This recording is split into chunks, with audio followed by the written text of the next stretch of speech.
Muito bem, estamos aqui para discutir uma temática muito importante no episódio de hoje do podcast Bem Pra Ti, sobre saúde preventiva, né? Porque afinal, quem somos nós sem saúde? E estão aqui comigo hoje duas profissionais também, né? Seres humanos incríveis, para a gente conversar um pouco de como que a gente pode cuidar mais da nossa saúde, como que a gente pode prever algumas doenças e também, principalmente, cuidar das nossas crianças desde a infância, para que elas tenham uma longevidade, então, mais madura, mais saudável, com um bem-estar garantido. Estão aqui comigo hoje, então, doutora Madalena, né, médica pediatra aqui da nossa cidade de Panambi. Seja bem-vinda. Obrigada, Margarete. Obrigada pelo convite de fazer parte dessa mesa. É muito interessante cada vez mais a gente falar sobre prevenção, principalmente na área que eu atuo, que é a pediatria. Porque a partir dela a gente tem condições de transformar os seres humanos, né?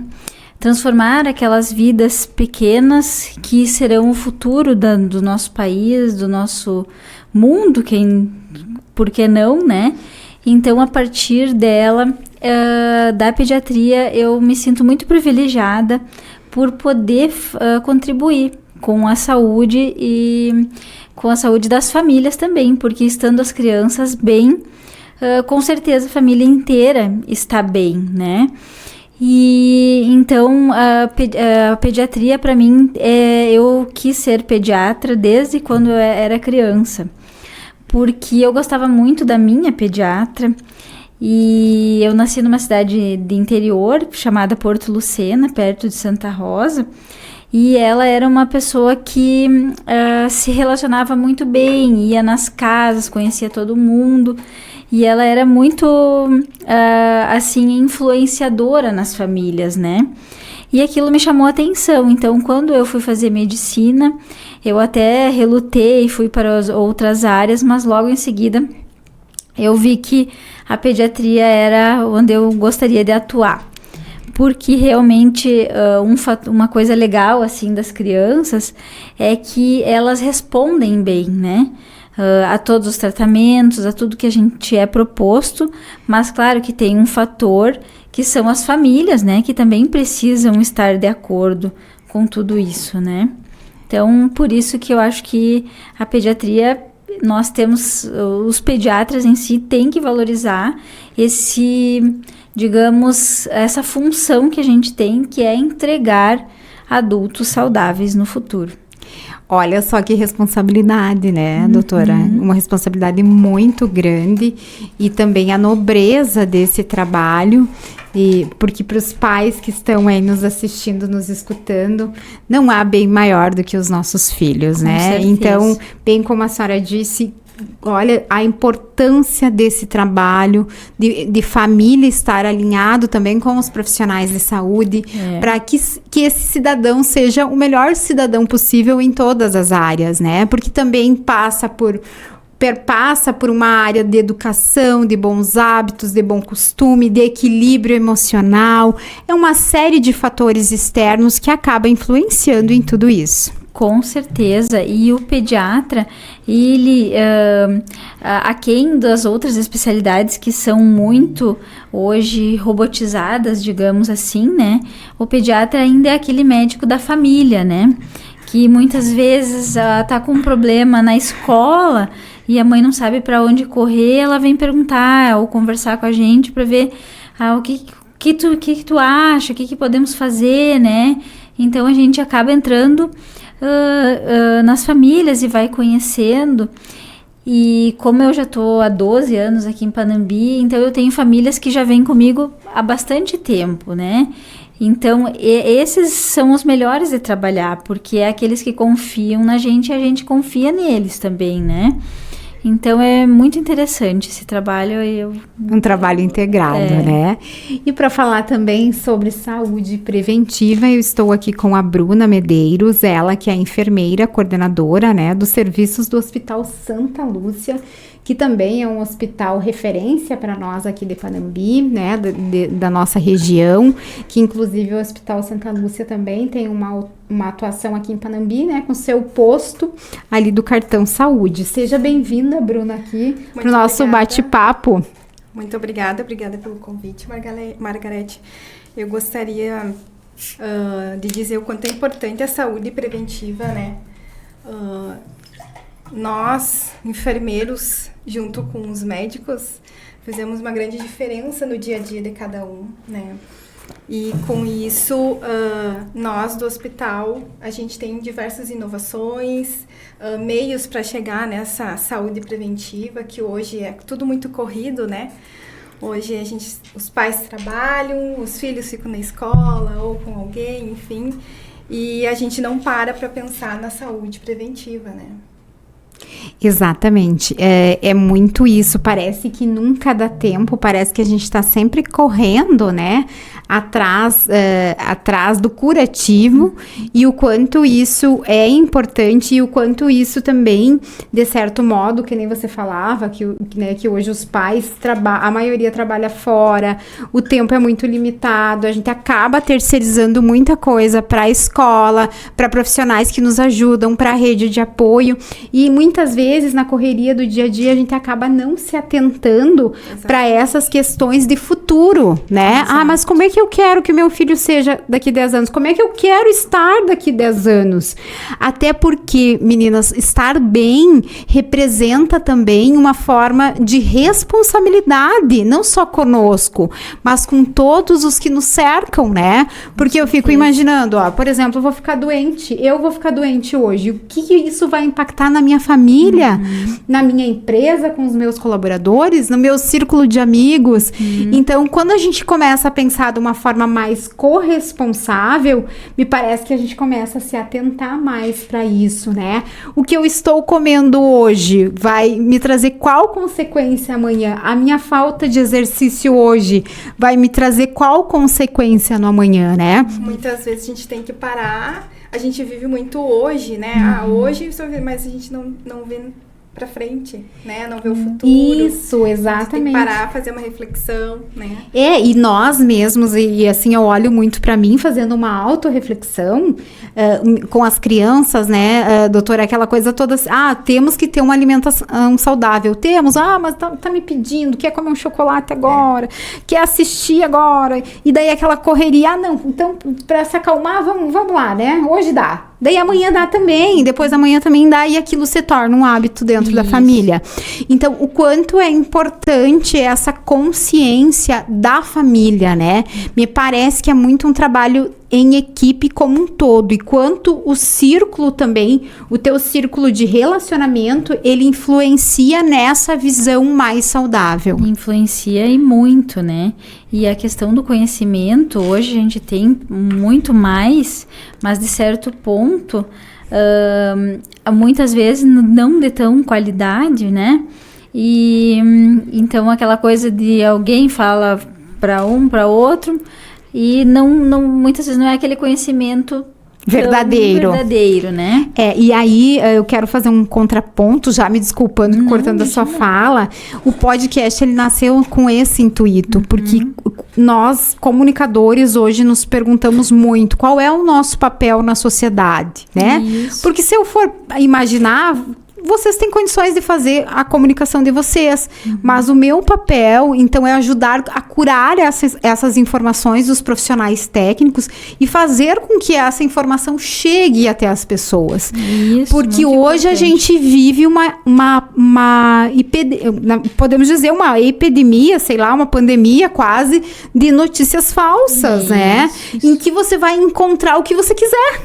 Eu penso que tomar água não é bom, vou digitar lá no Google, vai ter alguém defendendo que não é bom, exatamente, né? Então, muito dentro da nossa bolha, e essa dificuldade de ter conteúdos curados e que realmente cheguem naquelas pessoas que precisam chegar, né? Com certeza, muito importante o papel desse perfil que nós estamos fazendo, justamente para isso, para trazer informações de qualidade, né? E a gente não vai longe, né, doutora? Olhando para a senhora, me lembro da clínica de vacinas que a senhora tem. Isso. Eu me lembro que até agora, início de fevereiro, eu fui professora na universidade e eu ministrava uma disciplina chamada Mídias Digitais, e dentro dessa disciplina nós tínhamos a parte, então, das fake news, né, da desinformação, porque para nós, tecnicamente, na universidade não existe notícia falsa, e sim desinformação, né? O termo notícia falsa já estaria equivocado, porque a gente parte do pressuposto que notícia é verdadeira. E aí eu me lembro, assim, que eu fiz uma pesquisa escrevi alguns artigos, uma pesquisa bem aprofundada, e, gente, o problema das vacinas hoje aqui no Brasil em relação à desinformação é gigantesco, e ficou muito mais latente com a pandemia, né? Porque sim, ela virou uma questão ideológica praticamente, né? E não é esse quesito. A gente está discutindo ciência aqui, né? Exatamente, sim. As vacinas se tornaram justamente políticas, né? E então eu tento, nas consultas, voltar atrás e tentar demonstrar o quão benéficas elas foram ao longo desses últimos 100 anos, né? Qual era a expectativa de vida de uma pessoa que nascia nos anos 1900 e pouco, quando surgiram as primeiras vacinas, quanto é hoje e quanto vai chegar a expectativa de vida dos nossos filhos, né? E qual é o papel dela? Se não tivéssemos vacina de pneumonia, por exemplo, quantas crianças morriam, né? Das viroses intestinais, sarampo, e surgiu aquele movimento anti-vacinas, né? Que já tinha vindo da Europa e se acentuou no Brasil, então, com a pandemia, né? Assim, primeiro começou num perfil de pessoas mais politizados, digamos assim, né? Mas que veio, então, deu aquele boom e foi para todas as classes sociais, né? Então, na pandemia, a gente teve baixíssimos índices de vacinação para várias doenças infecto-contagiosas. Olha só.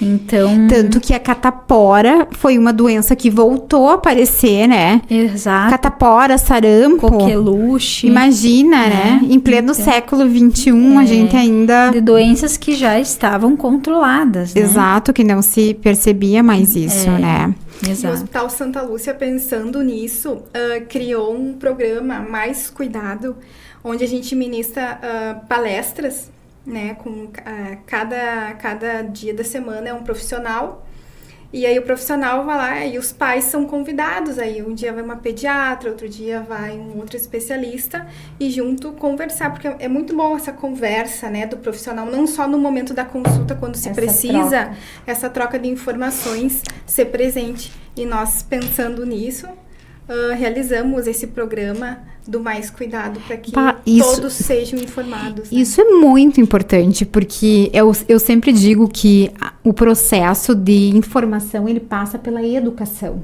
A gente precisa educar as pessoas, né? E educa como? Educa com informação de qualidade, fazendo esses movimentos com profissionais, né? De esclarecer, porque muito da tomada de decisão equivocada, ela vem porque a pessoa não sabe, não tem informação correta, né? Ela não está ciente da situação, né? Não vou fazer vacina porque vacina mata.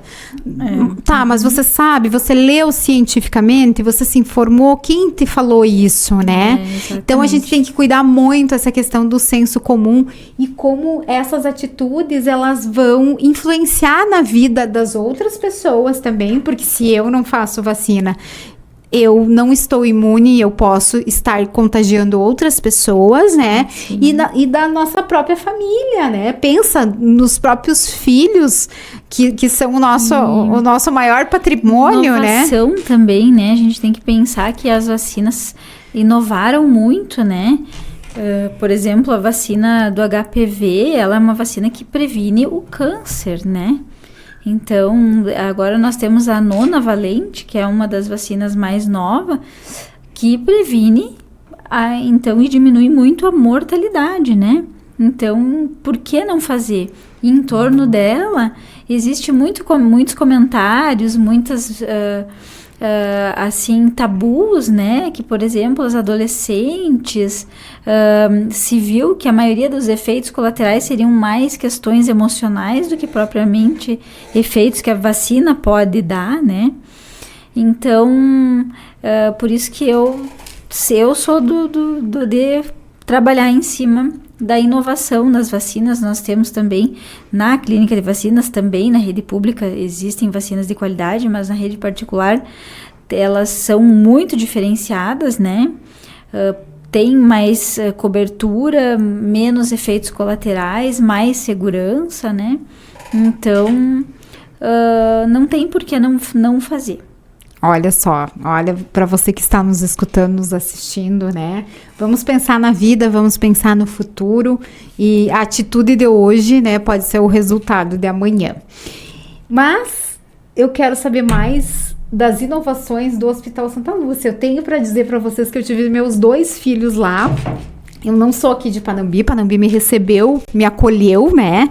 Então, quando eu tive meu primeiro filho, não morava aqui ainda. E quando eu tive a minha filha, eu já morava aqui. Mas aí, continuei sendo atendida pelo excelente atendimento, né? E profissionalismo do Hospital Santa Lúcia, que eu tenho um carinho muito grande pelos profissionais de lá, né? Inclusive, o Dr. Fábio foi o meu obstetra, o meu gineco, né? E na época... agora eu não tô nem me lembrando o nome da pediatra da minha filha, porque eu fui embora, eu acho. Nós fomos embora, ficamos um período fora, e aí ela acabou sendo assistida fora. Mas no nascimento foi a Nayara que acompanhou, então eu tenho um carinho muito especial, né, pelo Hospital Santa Lúcia, assim, marcou a minha vida, né, que coisa boa, que nem eu digo, falando de novo da importância dos filhos na vida da gente, né, então, e eu sei que o hospital tá sempre inovando, sempre trazendo coisas novas, muito nesse sentido da prevenção, do cuidado com as equipes multidisciplinares, né, uma atenção muito grande em relação a isso. O que vocês estão trazendo aí de inovações para a saúde preventiva? Então, nós como o hospital, a gente tem que pensar em diversos tipos de público, né? É um desafio. Mas, então, o hospital pensando naquele paciente, né, que busca o atendimento presencial, hoje a gente conta com 5 clínicas nos municípios. Aqui em Panambi a gente tem uma, a gente também tem em Ibirubá, Júlio de Castilhos e Tupã. Dentro dessas clínicas a gente tem uma equipe especializada para atender, né, presencial ou também pela telemedicina, né, a teleconsulta. Então a gente pensou, né, tanto naquele que quer ir presencial, que esse ainda é uma cultura, né, todos nós, e tem aquela que gosta de fazer no conforto da casa, né, então a gente também tem esse meio de atender o nosso cliente. Além dessa parte que a gente traz um pedacinho do hospital para outras regiões, a gente trabalha também com um aplicativo, né, falando especificamente dentro da parte da saúde preventiva, a gente tem um aplicativo dentro do programa Mais Cuidado, onde esse aplicativo vai ajudar no controle da pressão arterial, nos índices glicêmicos, na parte de perca de peso. Tudo isso ajuda, né, dentro dessa saúde preventiva.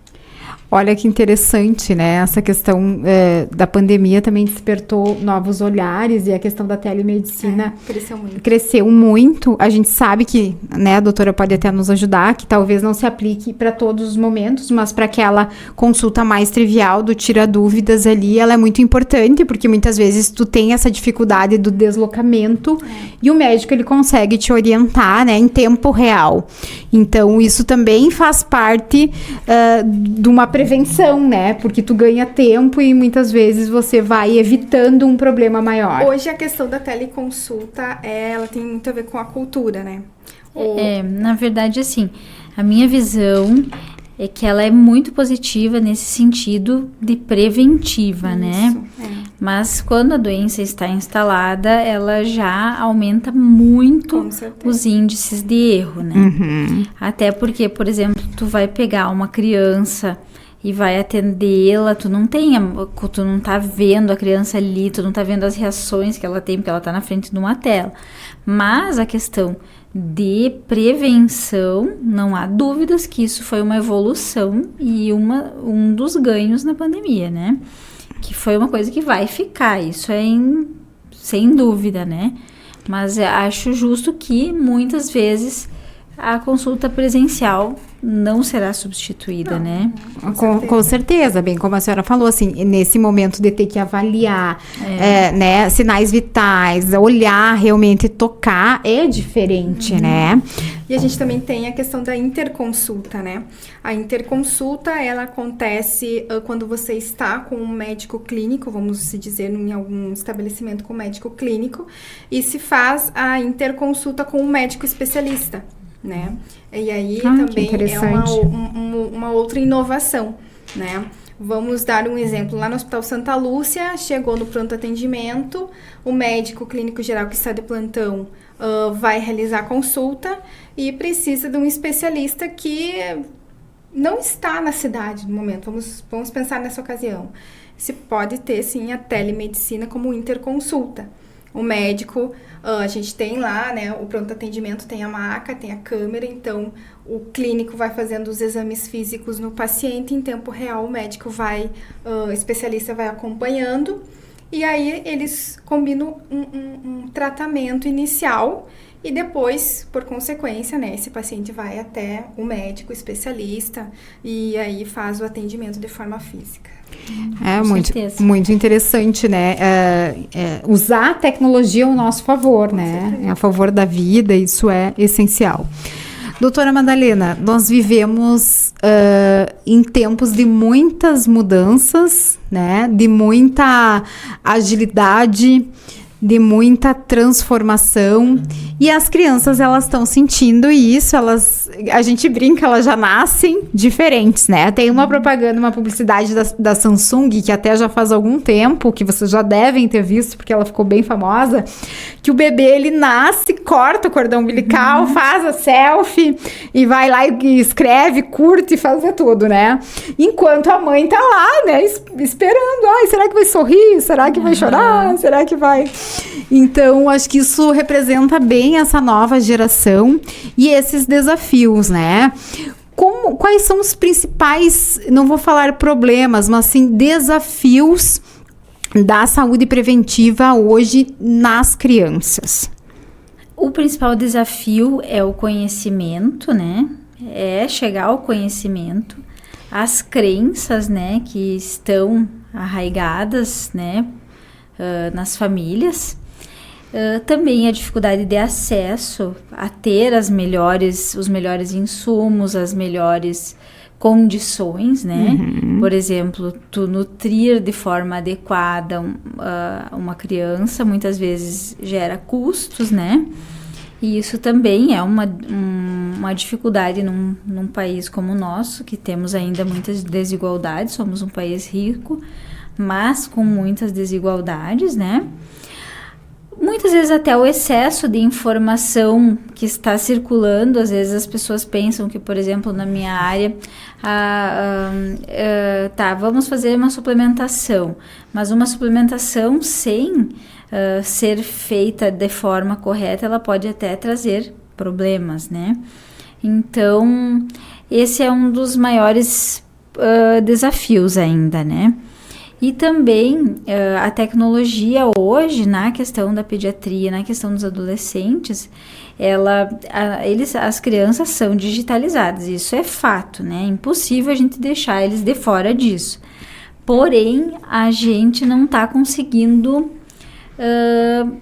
trazer isso tão de forma saudável, no sentido que hoje muitas crianças estão sendo abandonadas pelas famílias pela tecnologia, né? Hoje uma das maiores formas de abandono é tu fazer tudo que tem que fazer e deixar o teu filho ali na frente de uma tela, num celular. Esses dias eu tava num shopping passeando com meu filho, eu vi uma criança no chão com um celular na mão, a mãe fez tudo o que tinha que fazer, aquela criança não participou de nada, e ela tava ali no chão. Então, ela tava menos assistida do que não menos importante, um animal de estimação, né? Então... Vejam o quanto isso é sério e muitas vezes a gente faz sem se dar por conta disso.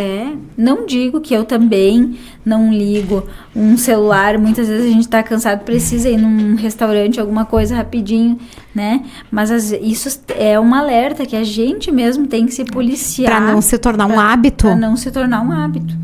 Porque de vez em quando... Ok. Não vai ser prejudicial, né? Não vai ser prejudicial. Agora, quando você naturaliza essa forma de atenção, digamos assim, se torna um problema, né? Exato. Não, e isso que a senhora coloca, e muito bem coloca, me parece que realmente, assim, é uma das grandes dificuldades que a gente tem hoje de administrar enquanto pais. E é muito isso, acho que a gente fazer a autorreflexão também de como a gente divide o nosso tempo, quais são as nossas prioridades, né? E é muito isso. A gente, mulher, me parece que a sobrecarga ainda é maior, né? Pelo fato da gente ter assumido muitos papéis, que bom, acho que é uma evolução. Mas por outro lado, a gente também encontrar esse equilíbrio e que não soe esse abandono para as crianças, né? Não, e até como criança, assim, modificação dos comportamentos, né? As crianças hoje estão apresentando muito mais ansiedade, né? Elas não sabem mais esperar. Não, elas chegam para uma consulta, hoje é notório, faz 15 anos que eu me formei, mas 12 anos que eu trabalho com pediatria. Assim, as crianças, elas chegam para o consultório, elas estão ansiosas. Agoniadas, né? Elas não conseguem parar um minuto para escutar. Agoniada, sempre que é algo diferente ou muito diferente, porque é claro que o celular proporciona sensações muito positivas de certo ponto, né? Estímulo, né? São muito estimuladas, né? E isso, as escolas também estão enfrentando, né? Essa dificuldade. E vai ser cada vez mais, nós vamos ter que saber lidar com isso, né? Porque voltar para trás não tem como. Nós do hospital também sentimos essa colocação que a doutora fez agora, a busca, né, para neuropediatria. Olha só, áreas que antes não eram acionadas. Eram especialidades com outro foco. Eram com outro foco. O neuropediatra era para uma criança que tinha uma sequela, que tinha um problema, uma doença, né? Hoje, na triagem que a gente faz com o paciente a cada consulta, a gente vê, né, pergunta queixa, qual é o motivo da sua consulta? Por que você veio consultar o seu filho, né? Não, porque ele não para quieto. Ou para fono, não, porque ele não fala, ele tem 3 anos e não fala. Então, assim, são coisas extremas. Ou é aquela criança que não tem nada de comunicação, ou é aquela criança que tem muita comunicação. E pensando nisso, a gente criou uma equipe multidisciplinar nos nossos ambulatórios, com neuropediatra, com neuropsicóloga, psicopedagoga, terapeuta ocupacional, porque é uma equipe que junto, fonoaudióloga também, é uma equipe que junto faz o processo da melhoria para a criança, né? A senhora deve receber também lá algumas situações que tem que encaminhar para esses profissionais, né? Sim, eu hoje sou proprietária da Clínica Saúde Center, né? Onde também, visando que é notória o aumento dessas questões, né? Então, também a gente tem essa equipe com a fono, psicóloga também, né? Para poder amparar essas famílias, né? Porque não é só as crianças, mas as famílias. Exato. Então, muitas dúvidas que eles têm, né? Muitas dúvidas, muitas questões. E realmente existem hoje crianças que reproduzem um comportamento autístico, né? Eu ia fazer essa pergunta. Em função disso. Não são autistas, às vezes demoram para a gente bater e dizer, não só o médico, mas toda a equipe multidisciplinar, né? Porque hoje um diagnóstico é mais complexo, né? Até porque ele deve ser feito o quanto mais cedo, né? Então, a gente percebe que muitos dos comportamentos são reproduções e são gerados pelo excesso das telas, né? Com certeza. A minha pergunta era justamente nesse sentido, porque tem me chamado a atenção esse diagnóstico quantitativo quantas crianças diagnosticadas ultimamente com autismo, né? Cada vez mais precoce, né? Exatamente. O autismo está relacionado com forma de vida e com comportamento? Não se tem uma causa, né? Mas se busca muito. E uma das causas é que nós vivemos num mundo hoje, um mundo tóxico, né? A pergunta principal é por que de tudo isso, né? Por que há 20 anos atrás tinha um autista para cada 300 e hoje é um para cada 30, né? É muito alto o índice, né? Muito alto o índice. Então, vai desde metais pesados que a gente ingere, que a gente consome nos nossos cosméticos, que a gente tá no nosso perfume, no industrializado que a gente tá utilizando, no micro-ondas, enfim, no estilo de vida, né? Nós estamos num mundo que, infelizmente, a gente tenta se proteger de várias formas, mas que, infelizmente, ficar numa bolha a gente não tem como, né? Exato. Então, por isso também que uma das formas de prevenção de tudo isso, porque já se viu que tem associações com tudo isso, com esse estilo de vida, esse aumento, né? Porque antigamente existia crianças com dificuldades, mas não tantos diagnósticos, né? E não nesse grau, não talvez, nesse grau, né? Então, hoje eu tenho também buscado fazer, depois da pandemia também isso me acendeu um sinal de buscar por estudar mais terapias que possam ser integrativas, né? Integrar, para que eu possa entender o ser humano e poder ajudar aquelas famílias não só de forma alopática, que é a medicina tradicional, né? Mas hoje eu sou uma estudante de homeopatia, né? Que joia. Que para tentar causar menos danos, né? Desde que o bebê nasce ou antes disso, a mãe, que hoje já se fala nos se fala não, é fato que os 1000 dias são muito importantes, né? Que é a gestação e até os 2 anos de idade seriam cruciais para esse adulto no futuro, né? Então todos os hábitos que a mãe tem e que o bebê vai ter até os 2 anos, mas eu ouso em dizer que antes disso, o pré-concepcional, tanto da mãe quanto do pai, é muito importante, né? Então, para que possa ser diminuído, então, esses danos que possam vir a acontecer. Então, hoje, por exemplo, numa consulta de introdução alimentar, eu oriento a mãe a não utilizar com frequência o micro-ondas. Não que eu vá julgar ela se ela precisar algum dia ou eventualmente utilizar. Mas tento alertar ela que isso não seja uma prática diária. Que ela utilize panelas de que não sejam de alumínio, porque hoje a gente, se fizer o exame nas crianças, tem muita criança intoxicada por metais pesados. E da onde vem tudo isso, né? O amaciante que ela usa lá na roupa, no bebezinho que vai para a maternidade, que ela procure não usar tanto, que ela lave a roupa, utilize um vinagre de álcool, que é algo mais natural, que vai amaciar a roupa e que pode não trazer tantas consequências, tantas dermatites, porque hoje as crianças elas são um compêndio de patologias alérgicas, de dificuldades, né, de atenção. Então, realmente aumentou muito essas questões e que com certeza são ligadas aos fatores ambientais. Olha só, né? Olha que interessante, gente. Isso.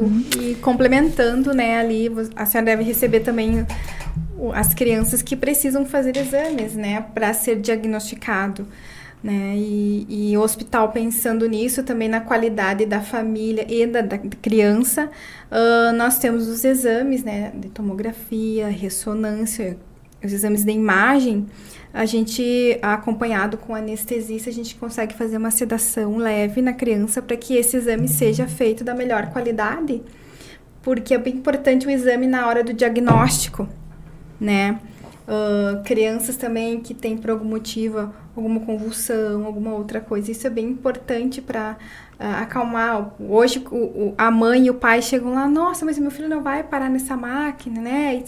Enfim, e pensando nisso, nós também criamos esse cuidado, né? A assistência é sempre muito importante, né?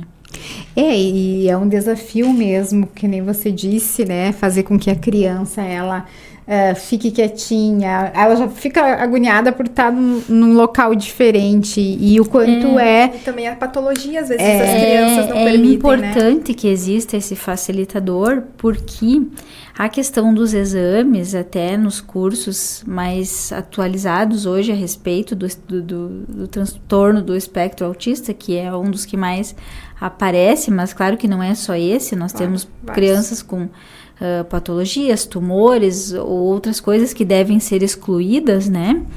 Uma hipóxia, né? Que então o médico vai precisar lançar mão de um exame, e muitas vezes isso atrasava os diagnósticos, porque os exames demoram muito para poder acontecer, para daí a criança voltar, e daí então se pensar em sim ou não, né? Ou talvez, mas então essa criança perdeu essa janela de estímulo, né?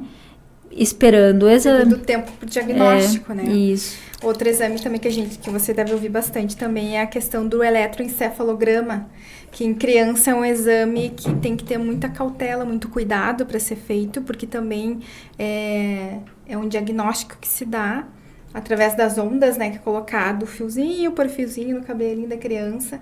Então, também a gente tem todo o cuidado para realizar esse exame hoje. O pai e a mãe estão juntos, tem criança que, um momento a criança tem que estar dormindo, outro momento a criança tem que estar acordada, outro momento a criança tem que fazer uma atividade. Então, o Santa Lúcia também pensou nesse cuidado, né, pediátrico com as crianças e com os pais nesse momento. Que é difícil também uma mãe e um pai receber um diagnóstico ou passar por essa fase da realização dos exames. Então, se o acolhimento não for de qualidade, já vai traumatizar mais ainda o pai e a criança, né? Exatamente. Esse suporte é muito importante, né? Doutora, e a família? Qual é o papel da família nesse sentido das crianças, da saúde preventiva, de fazer essa ação conjunta, né? E aí a família também dando o exemplo, né, Bruna? Porque não adianta eu falar pro meu filho, ó, não coma isso, e eu tô lá comendo todos os dias. Né? Meu filho tem que fazer exercício, e eu tô lá sedentária. Então, qual é o papel da família nesse contexto? Te digo, Margarete, que é esse papel que você citou, o exemplo, né? Tomar para si também esses conceitos, né? E tentar, porque assim, o melhor remédio é o exemplo, porque as crianças hoje são muito ligadas, elas são muito ligadas. Só vou contar para vocês uma situação que eu vivi ontem com o meu filho, que tem 6 anos, né? Então, ontem nós tínhamos um aniversário e ele queria ir com uma bermuda que ele adora, mas que usa dia sim, outro também, né? Que chega aqueles momentos que eles têm aquelas preferências, né? E a gente entende, eles são crianças, né? O conforto para eles ainda é o principal, né? E daí a gente, como mãe, quer... filho, hoje é um aniversário, vamos colocar outra bermuda, né? Mas isso é só uma coisa hipotética. Aí eu cheguei, filho, coloca essa bermuda, essa camiseta e tal. Mãe, por que tu quer que eu vá bonita se você tá com essa bermuda de homem aí? Porque eu tava com uma bermuda de alfaiataria, assim, um pouco estranha pros olhos dele, né? Aí ele me disse, mas por que você quer que eu vá com uma bermuda bonita? Fica bonitinho se você tá feia, né? Claro, pra ele tava feio, né? Então, justamente, como é que eu vou querer que ele se alimente bem se eu apresento só alimentos industrializados e porcarias em si, né, na casa, né? Por que num domingo, ao invés de oferecer um bolo pronto, a gente não faz um bolo, né? E de várias maneiras a gente pode trazer o exemplo e também muitas vezes quando tu bota na prática, tu consegue também tirar eles das telas, né? Com certeza, envolver eles nas atividades. Das famílias. Eu acho que a gente tem um desafio muito grande, eu sempre brinco com isso, que é ganhar a audiência do celular, né? Em qualquer situação, mas em casa me parece que esse desafio é ainda maior, porque realmente a gente tem que criar mais, inventar mais, e é muito isso. Acho que às vezes é sair dessa zona de conforto mesmo, né? E o maternar hoje, ele mudou muito, né? Nos últimos 30 anos, digamos assim. Porque na nossa época, as mães nós tínhamos primos, tínhamos vizinhos. Era uma outra rede de apoio. Hoje, muitas vezes, uma mãe ganha o bebê e todo mundo naquele inicial ali, ai, que lindo, que bom. Mas depois toma que o filho é teu, né? E daí, então, quem assumiu esse papel, muitas vezes, foi o celular. A mãe tá com aquela dúvida ou, né, vai lá. E daí, daqui a pouco, isso gera uma ansiedade, porque a mãe não tá se sentindo capaz de resolver e fazer tudo como o celular diz ali, né? Exatamente. Um exemplo também do hospital que a gente leva uma criança para consultar. O tempo para aguardar ali, às vezes demora, né? Um pouquinho até a hora de você chegar, fazer o atendimento, ir para triagem, o médico chamar conforme a ordem que tem. Então, aí tinha muitos pais que davam o celular, né? Fica com o celular, fica quietinho. A gente, olhando isso, criou uma sala, né? Um local para as crianças pintarem, um espaço, kids que chamam agora, né? Para que a criança possa, naquele momento, por mais que ele esteja ali no momento frágil, né? Por alguma complicação do dia a dia, enfim, tem aquele espaço para que isso também seja evitado. Isso é muito importante. Estímulo, né? Outros tipos de espaços. Nos hospitais, clínicas, né? A gente também dispõe desse processo, porque eles gostam, às vezes, de ir só para ir brincar, apesar dos brinquedos às vezes serem muito menos simples, atrativos, né? Mais simples que tem em casa. Mas é diferente, né? E só por às vezes estar com o pai e a mãe ali, né? É um momento único para eles, muitas vezes, né? E a gente também, né, enquanto pais e mães, parece que a gente não tem mais aquela criatividade que no passado tinham, né? De inventar brincadeiras. Parece que a gente também, de certo modo, entrou muito nessa onda digital e perdeu essa capacidade, com né? certeza. Então, acho que é um momento da gente refletir, se reinventar e reaprender muita coisa nesse sentido, né? Muito bem, meninas, o nosso papo aqui tá muito interessante, nós poderíamos ficar aí horas conversando sobre isso, mas eu quero encerrar com uma última pergunta. O que dizer, então, para quem está nos assistindo, nos escutando, sobre saúde preventiva de uma forma resumida? Olha, a saúde preventiva é começar desde que você imagina que vai poder ser pai e mãe, mudando seus hábitos de vida, né? Ou trazendo, não precisa mudar completamente, mas trazendo novos hábitos, né? Que possa refletir no futuro do seu filho, da sua família. E nunca é tarde, né? Não precisa ser só criança. Com qualquer idade, quando a gente consegue ter uma evolução, isso sempre trará benefícios, né? E com certeza o que a gente puder ajudar, contribuir, a gente se sente feliz e grato, né? Por poder trazer uma célula de ajuda para as famílias. Muito bem. Bruna, e você? O que você diz aí para o nosso público sobre saúde preventiva? Vamos começar agora. Para quem ainda não está pensando, ainda dá tempo.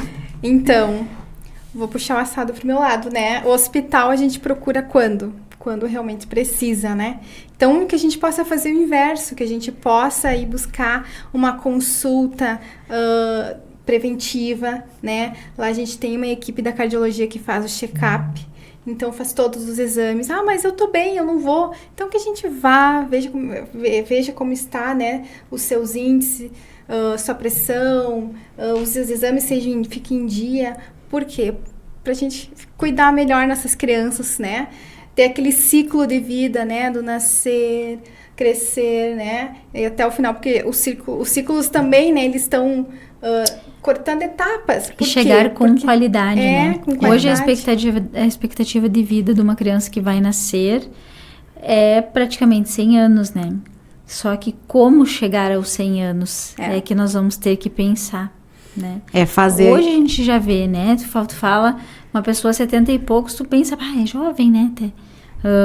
Realmente mudou muito, né? Muito. Antes, quando era criança, com 50 e poucos, a gente já pensava que as pessoas estavam envelhecidas, né? Então, só que a gente precisa chegar bem, né? Exatamente. Precisa chegar lá sem diabetes, sem problemas nos ossos, precisa os olhos, é um contexto. É uma conjuntura. Então, convido a todos para virem fazer, né, seus exames, seu check-up, ficar em dia e não nos procurar somente quando realmente está precisando, já está com um diagnóstico que poderia ter evitado, né? Então, a prevenção hoje é tudo, né? Muito bem. Então, fica aí a dica, vamos viver bem, viver com saúde, bem-estar, leveza e felicidade. E é com esse sentimento que a gente encerra esse episódio.